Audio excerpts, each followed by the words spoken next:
Hello everyone. वैसे student जो खासकर बीए में जो भी स्टूडेंट्स एंट्रेंस एग्जाम दिए हैं इस बार सीयूईटी के थ्रू, इस वीडियो में उसके कट ऑफ के बारे में बात करेंगे।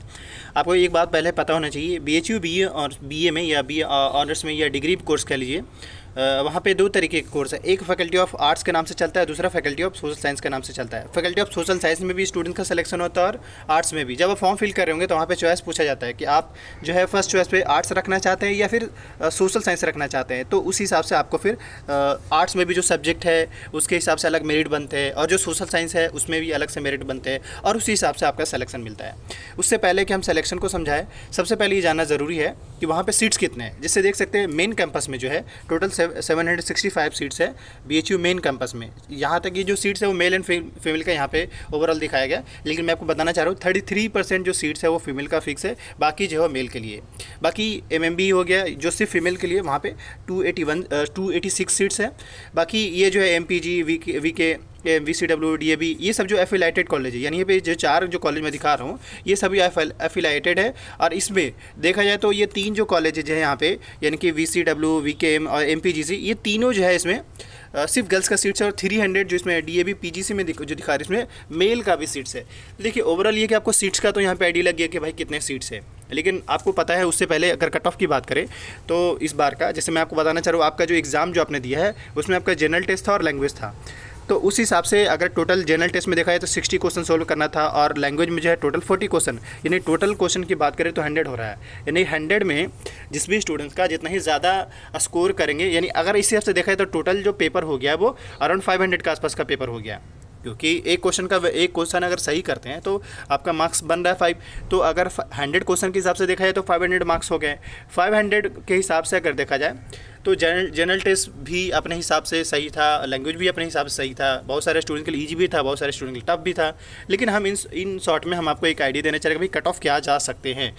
अगर हम इसमें बात करें, इससे पहले मैं आपको बताना चाहूँगा वहाँ पे रिजर्वेशन है। और ऐसा नहीं कि सिर्फ बीएचयू में, देश के जितने भी यूनिवर्सिटीज़ है, सेंट्रल यूनिवर्सिटीज़ में सभी में रिजर्वेशन है। ओबीसी का हो गया, एससी एसटी हो गया, इसके अलावा जनरल का हो गया। इवन जनरल का भी रिजर्वेशन, हालांकि उनको लगता है कि मेरा रिजर्वेशन नहीं है, लेकिन उनका भी रिजर्वेशन है। जनरल का भी रिजर्वेशन है। इवन अब आ चुका है ईडब्ल्यूएस का रिजर्वेशन।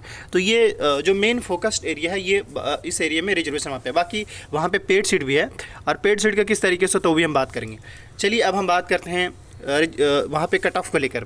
देखिए एक बात ऐड करना चाहे, जनरल से ओबीसी का कट ऑफ 10 से 20 का मार्क्स का डिफरेंस रहेगा। और सेम इस तरीके से हर कैटेगरी का अगर डिफरेंसेस देखेंगे तो 15, 20 से 25 या 30 मार्क्स का डिफरेंसेस जा सकते हैं। तो हमारी सबसे आज मैं एक्सपेक्टेड बता रहा हूँ, सबसे पहले जनरल का कट ऑफ के आसपास क्लियर कर दें। हमारे सबसे 380 से 400 के आसपास में जो है जनरल का कट ऑफ जा सकते हैं। ये मेरा अपना ही है, मतलब हो सकता है कि 20 मार्क्स कम हो या ज़्यादा हो, मेरा अपना चॉइस है, मेरा अपना जिस हिसाब से लास्ट का जो बीएचयू का जो कट ऑफ गया था उस हिसाब से मैं अरेंज। हालांकि बीएचयू पिछले साल एनटीए जरूर लिया था, लेकिन सीयूईटी के थ्रू नहीं था।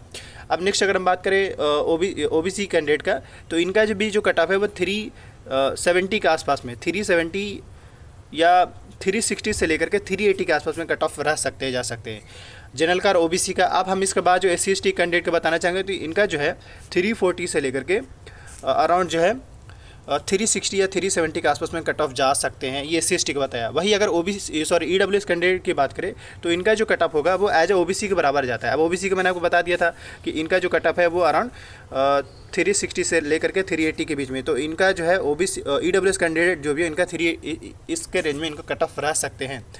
अभी मैं फिर से कह रहा हूँ, अभी जो हम बताए हैं इस वीडियो में फैकल्टी ऑफ आर्ट्स का। नेक्स्ट वीडियो जो होगा फैकल्टी ऑफ सोशल साइंस को, क्योंकि दोनों में सीट्स काफ़ी है, अलग अलग है, तो इस वजह से उसके लिए सेपरेट मुझे बनाना पड़ेगा, उसके लिए सेपरेट बना देंगे। तो अभी मैंने रिजर्वेशन का सीन समझा दिया और वेटिंग कितने क्लियर हो रहे हैं वो समझा दिया आपको। इसके साथ ही पेड सीट की अगर बात करें तो वहाँ पे पेड सीट भी है, लेकिन ये भी ऐड कर दे उसमें हम, जैसे मेन कैंपस में फ़ी बहुत कम लगते हैं, मतलब मेन कैंपस में फ़ी कम है, इवन एमएमबी में भी कम है, लेकिन बाकी इन तीन को जो कॉलेजेज हैं इनमें इनके अकॉर्डिंग अपना फ़ी स्ट्रक्चर है। और ये आपको इसके वेबसाइट पर जाकर चेक करना पड़ेगा, देखना पड़ेगा, तो तभी आपको पता चल पाएगा। हालाँकि हॉस्टल जो है लगभग सभी में है, लेकिन जो DAB PGC में है इसमें बॉयज़ को हॉस्टल मिलना थोड़ा सा मुश्किल होता है। चलिए अब हम बात कर लेते हैं थोड़ा सा अगेन लास्ट में यहाँ पे एक चीज़ ऐड करते चले कि जो पेड सीट वाला जो सीन है, क्योंकि उसके बारे में बता रहे। पेड सीट में क्या होता है ना, जैसे मान ली कि कोई स्टूडेंट्स ऐसा है जो मतलब रैंक टोटल ओवरऑल जैसे 200 स्टूडेंट्स फाइनली लिस्ट आया उनका नाम, और उसमें ऐसा होगा 150 बच्चे ने एडमिशन लिया, बाकी 50 बच्चे ऐसे थे जिनका नाम नहीं आया, तो उन 50 बच्चे को जो है मेरिट के बेस पे उनको पेड सीट में मौका मिलेगा। मतलब पेड सीट का मतलब ये है कि पेड सीट में भी देखा जाता है कि सबसे ज़्यादा मार्क्स किसका आ रहा है उसको ही मौका मिलता है। ये नहीं कि हाँ बाहरी कोई स्टूडेंट्स को आकर एडमिशन मिल जाए, नहीं, पेड सीट में मेरिट के हिसाब से ही मिलता है। अब जिसका ज़्यादा मार्क्स रहा है उसके हिसाब से ही उसको पेड सीट में एडमिशन मिलेगा। तो ये चीज़ मैंने आपको रिजर्वेशन के बारे में और साथ ही कट ऑफ के बारे में बता दिया कि ये कट ऑफ इस बार जाने वाले होंगे। बाकी आप जिस भी यूनिवर्सिटीज़ पे और कोर्स से रिलेटेड कट ऑफ चाहते हैं, आप वीडियो के डिस्क्रिप्शन बॉक्स में एक तो इंस्टाग्राम है, वहाँ भी मैसेज कर सकते हैं या कमेंट कर दीजिएगा, और आप जो भी क्वेरी हो कमेंट जरूर करिएगा। थैंक यू भाई। मैं BHU और इलाहाबाद यूनिवर्सिटी और DU यूनिवर्सिटी से अगर आप अपडेटेड रहना चाहते हैं तो चैनल को सब्सक्राइब करके रखें।